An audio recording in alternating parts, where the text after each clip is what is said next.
The story has started in 2008 when I was proposed to make a project about feelings.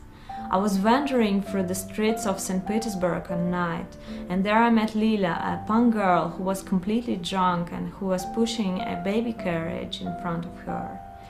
I asked if I could take a photo, and I ended up in a messy room in a communal flat with several people partying there non-stop for several days and a little girl crawling all around.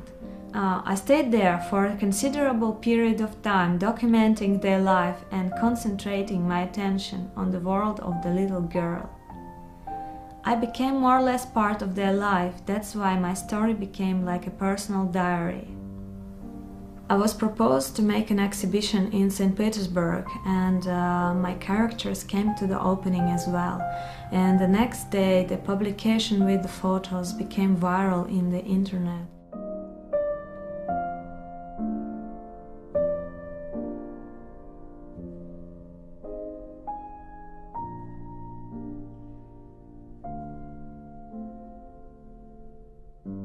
People were blaming the parents for the abuse and the photographer for taking those horrifying images without taking a proper action.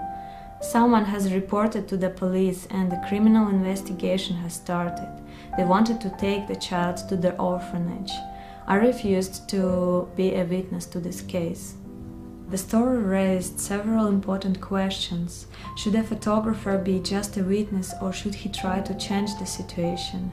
Should he be always on the side of his subjects? And should he be responsible for what's happening in front of his lens?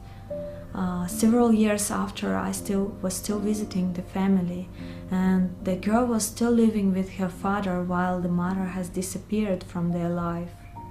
The story had a great impact on me as a photographer and as a person. Besides the pictures, I collected different materials related to the story, letters, personal diaries and comments from the internet. Publisher Martin Schild was inspired by this story, and he decided to publish this book. Together with designer Victor Levy, we have worked on a book for almost 2 years, and now it's ready for printing. To make this publication reality, I need your financial support.